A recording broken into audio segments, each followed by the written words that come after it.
It is an honor this evening to introduce our commencement address speaker, Krista Showalter Ehst. Mrs. Showalter Ehst is a farmer and pastor who lives in Valley, Pennsylvania. She and her husband, Tim, runs a CSA, Community Supported Agriculture, where they grow vegetables and raise pigs and chickens. Krista pastors part-time at Alpha Mennonite Church in Alpha, New Jersey.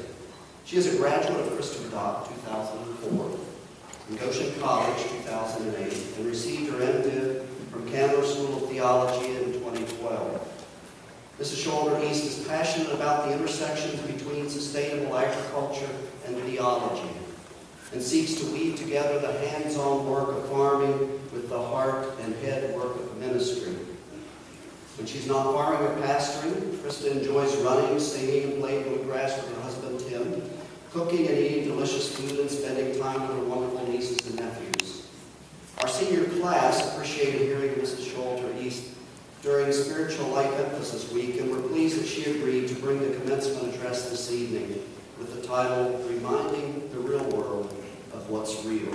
Join me in welcoming Krista Showalter Ehst.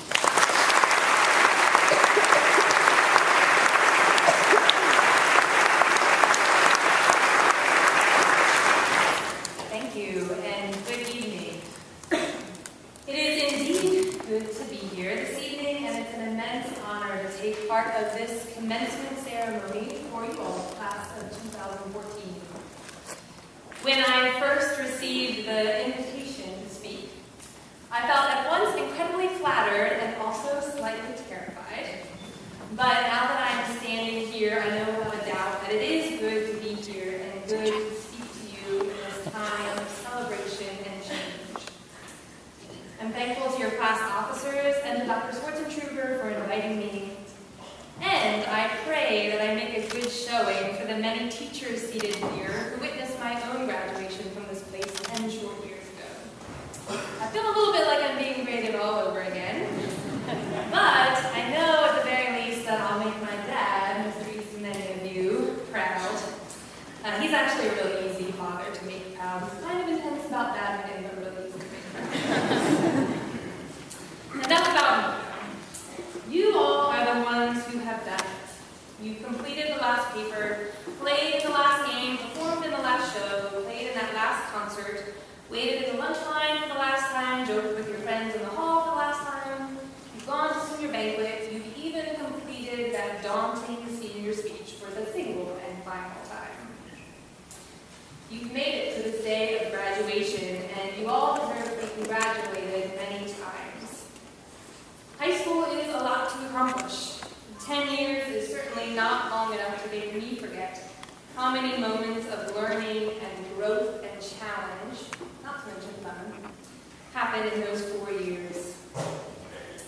And of course, you graduates are not the only ones due a round of congratulations. Congrats also to the rest of you, family and friends, pastors and mentors, folks who have walked with these grads throughout their high school years and who are here to celebrate them this evening.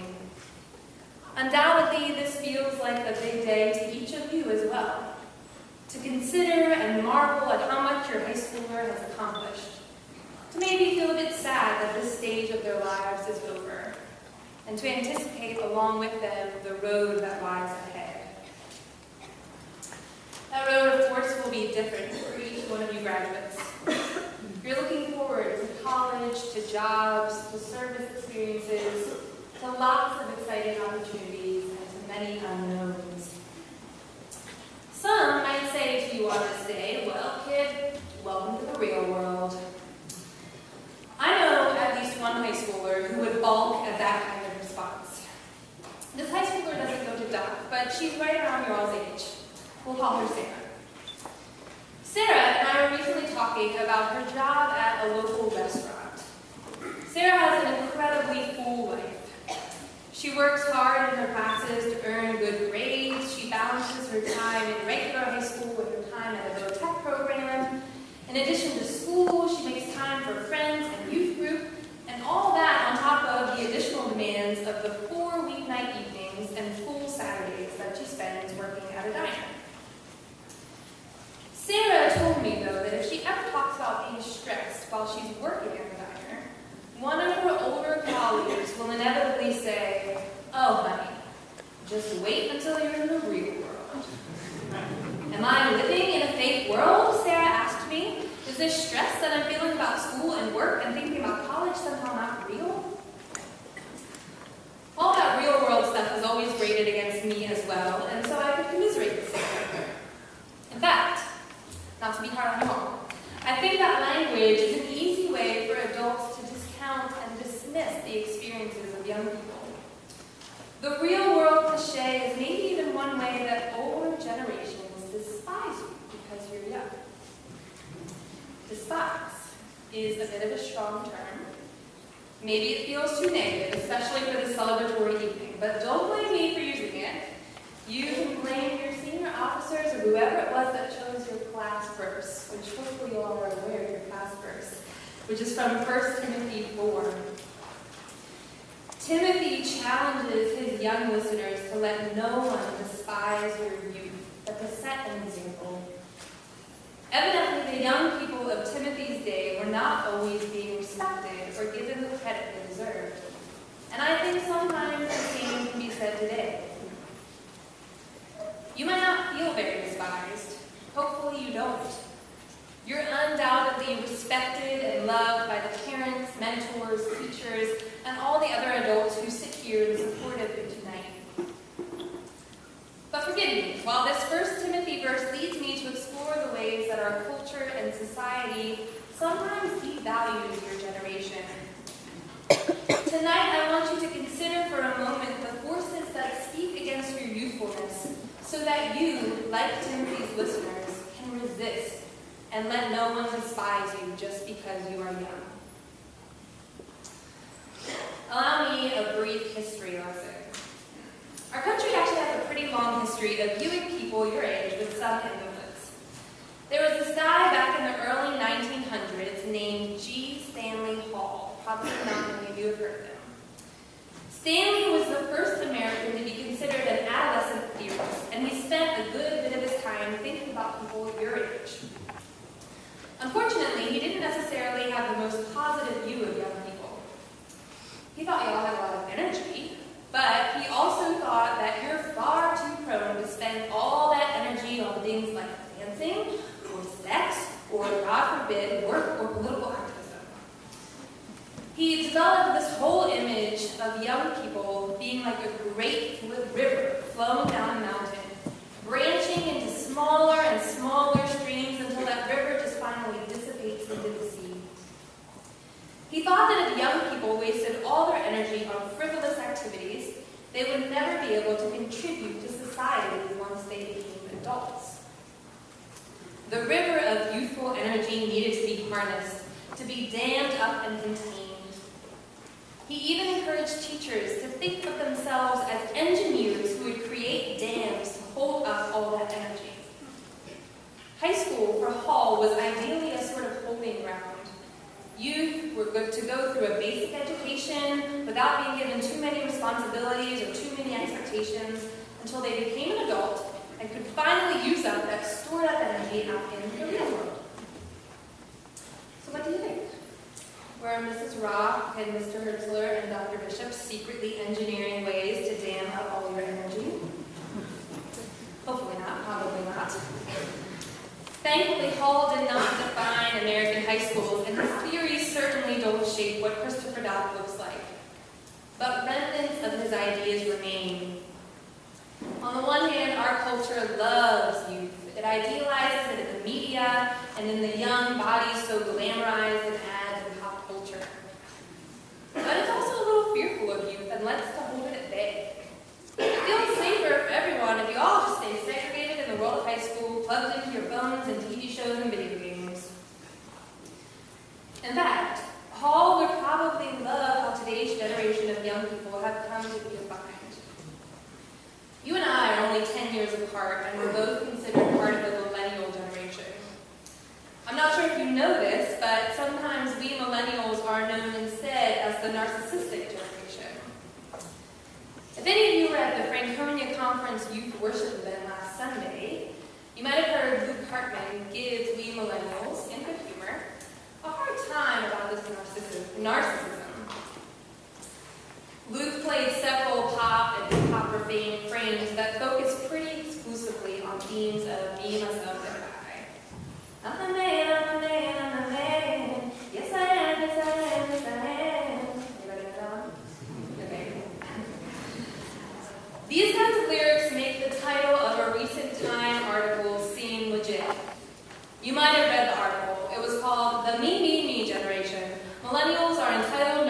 narcissists who still live with their parents. Good old Stanley Hall would love to hear that. No more need to fear the energy of youth because they're all self-absorbed and consumed in their worlds of Snapchat and Twitter, and they don't have any energy left to commit to anyone besides themselves. I hope, as you stand firmly fixed in the age of youth, leaving high school but still very much defined as a young person, that you don't buy in. Sure, there's an element of truth in every stereotype, and probably each one of us has some of that narcissism. But I hope you don't succumb to a message that has such low expectations of our generation. If you find yourself tempted to give into this caricature, then perhaps you need to hear an entirely different history lesson. The Civil Rights Era. You've all learned about it, hopefully, in one of your history classes here at Dock. But did you know about the foundational role that young people played in that movement? In 1963, the struggle for desegregation was faltering, and so young people got involved. Black youth in Birmingham, Alabama, who knew that their parents couldn't risk leaving work and getting arrested, decided to, in a single day, leave school in protest of segregation. And so on that one day, almost 1,000 junior high, high school, and even some elementary school students were arrested as they marched out of their schools and protested segregation. The next day, 1,000 more youth marched and protested on their behalf. This was the protest that became famous when the police force turned dogs and high-pressure water hoses on the protesters, most of whom were young people. This was the protest that raised the whole nation's consciousness about the injustice of racial segregation. And this protest was led by people your age. How about a more recent piece of history? Maybe you all have heard of Arab Spring. Arab Spring is the name given to a series of protests and political movements in the Middle East a few years back. Arab Spring was a youth-led movement in a part of the world where young men are feared as potential terrorists or extremists, and young women are seen as disempowered. The world was surprised that when a movement of young activists, men and women alike, used strategic nonviolent strategies to seek change. They used the tools of their youth, social media, hip-hop, comedy, things often seen as pointless forms of entertainment, to further their causes. As you might know, Arab Spring certainly didn't turn out perfectly. They didn't achieve complete peace and justice, and in fact, many of those young people's countries are still a mess today. But I don't think that discredits the fact that they stood up and did something, that they challenged the ways that older adults were running things. They were far from a bunch of narcissistic kids. They had the courage and the passion to stand up and dare to show the world another way. So take that, real world. You all may not be in a place or have any desire to start a political movement or to organize a massive nonviolent protest. But you have the same opportunity to resist the low expectations of the world, to remind the real world that what has become reality does not have to remain reality.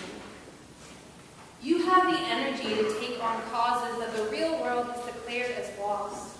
You have the creativity to imagine innovative solutions to things like economic injustice or climate change.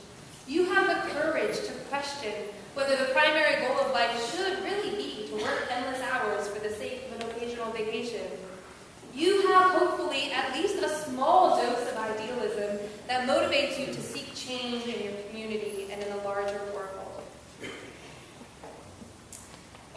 Jesus talked a lot about something he called the kingdom of God.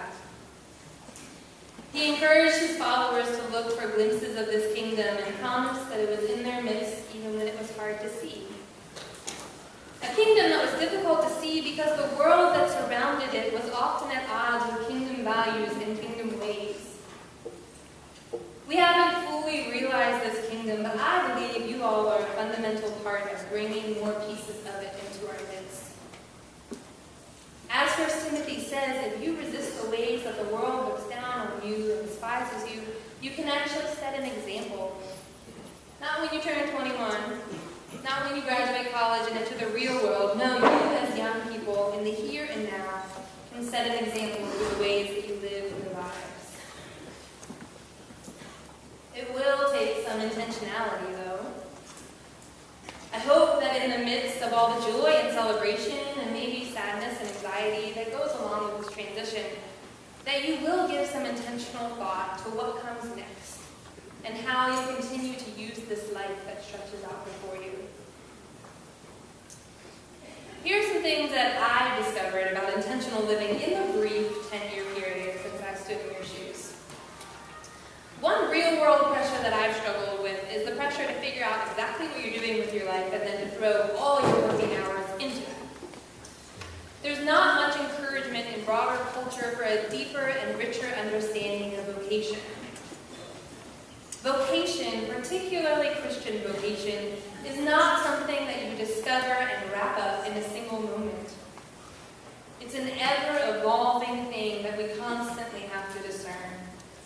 God is always calling us into new ways of living out and living into our vocation. When I was a seminary student, my vocation became intertwined with studying and learning and thinking critically about faith. When I farm, my vocation expresses itself through the care I give to the land and to our animals.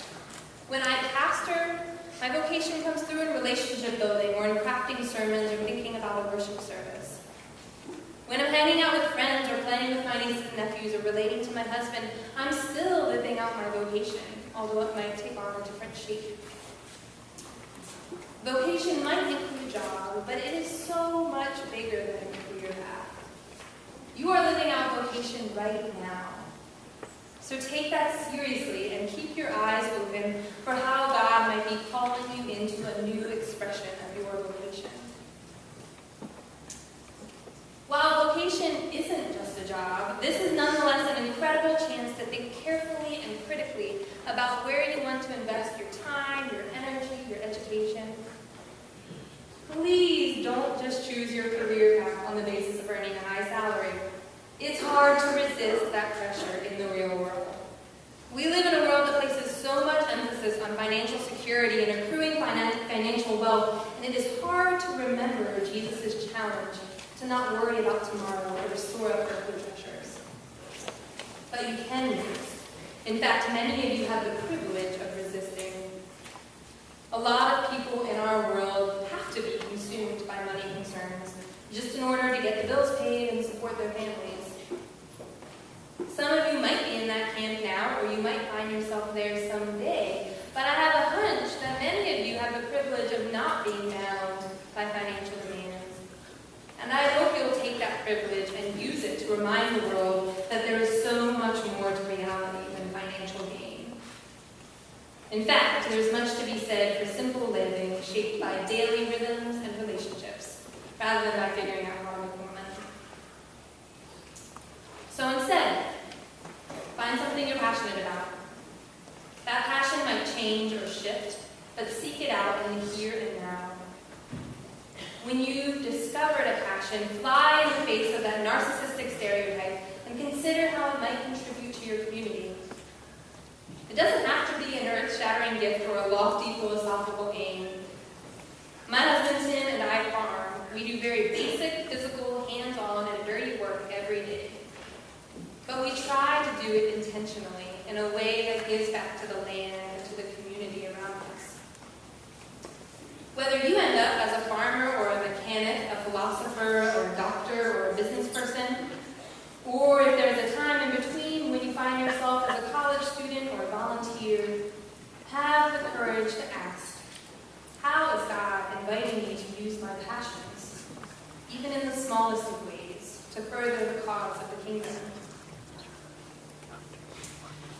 I think, after all, that I like some of G. Stanley Hall. I like that image of a rushing river. Only I hope that the dam breaks and that all of your energy rushes forward, perhaps even overflowing its banks. With that energy, I believe, comes currents of change, ripples of hope, and glimpses of a reality that far surpasses the stagnant waters of the real world. Many blessings, much courage, and God's wisdom be upon you as you continue living in that world and contributing to it.